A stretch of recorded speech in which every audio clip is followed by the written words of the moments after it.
జంట నగరాలు అంటే చాలు సికింద్రాబాద్, హైదరాబాద్ గుర్తొస్తాయి.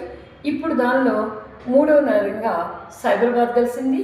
ఇప్పుడు రేవంత్ రెడ్డి గారి కొత్త ప్లాన్ ప్రకారం నాలుగో సిటీగా ఫ్యూచర్ సిటీ వస్తుంది.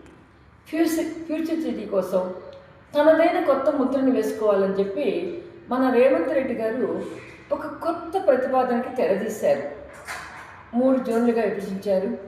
దానిలో Cyberabad zone, Hyderabad zone, Malkajgiri zone అంటూ పెట్టి పోలీస్ వ్యవస్థని, రెవెన్యూ వ్యవస్థనంతా కూడా ఆ 3 జోన్లకి బదలాయింపులు చేస్తూ ఉన్నారు. ఇక్కడ మీరు పరిపాలన సంస్కరణ తీసుకురండి, ఎప్రిషియేట్ చేస్తాం.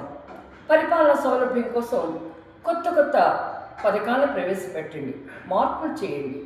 కానీ ప్రతి మార్పు కూడా ఎలా ఉండాలంటే భవిష్యత్తుకి పునాది వేసేట్టుగా ఉండాలి. గతాన్ని విస్మరించేట్టు ఉండకూడదు. గత వారసత్వ వైభవాలు దేనికన్నా ఉంటే వాటి చెరిపేసే ప్రయత్నం కొనసాగించవద్దు. ఈరోజు మన అందరి దృష్టిలో ఒక విషయం చాలా బాధ కలిగిస్తూ ఉంది. సికింద్రాబాద్ ఉనికిని కోల్పోయే విధంగా మీరు మల్కాజ్గిరికి మా సికింద్రాబాద్ని అటాచ్ చేయాలనుకుంటున్నారు. మా సికింద్రాబాద్ అని ఎందుకు అనుకోగలిగానంటే, నేను ఒక మిలిటరీ ఆఫీసర్ కూతురుగా సికింద్రాబాద్తో జీవితం మొదలుపెట్టి అదే సికింద్రాబాద్లో ఉన్నటువంటి పార్లమెంట్లో ఉన్నటువంటి సనత్ గారికి ప్రాతినిధ్యాన్ని వహించి అనుబంధాన్ని ఎంతో పెంచుకుంటూ వచ్చాం. 220 సంవత్సరాల పైగా చరిత్ర కలిగింది.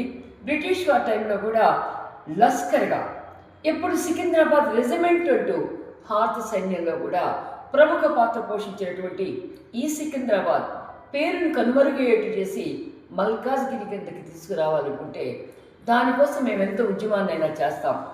ఉజ్జయిని మహంకాళి గుర్తు చేసుకుంటే సికింద్రాబాద్ గుర్తొచ్చింది.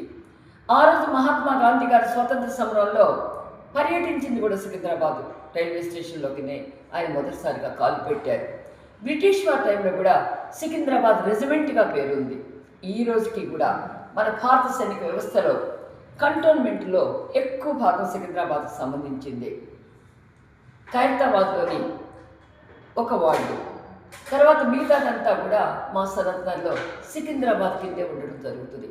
అసలు సికింద్రాబాద్ అనగానే లష్కర్ బోనాలు, లష్కర్ కల్చరు, లష్కర్ గాజులు, సికింద్రాబాద్ రైల్వే స్టేషను, దాని ఎదురుగా ఉన్నటువంటి సుభాష్ చంద్రబోస్ విగ్రహం, ఇలా ఎన్నో తీపి గుర్తులు. అసలు హైదరాబాద్ సంస్కృతిలో ఒకవైపు నిజాం హైదరాబాద్ నుంచి పరిపాలించినా కూడా సికింద్రాబాద్ మత సామరస్యానికి పేరుగాంచిన ప్రదేశం. సికింద్రాబాద్ కళలకి కానాచి. సికింద్రాబాద్లో అనేక మంది మహనీయులు ఉద్భవించారు. స్వాతంత్ర సంగ్రామంలో కూడా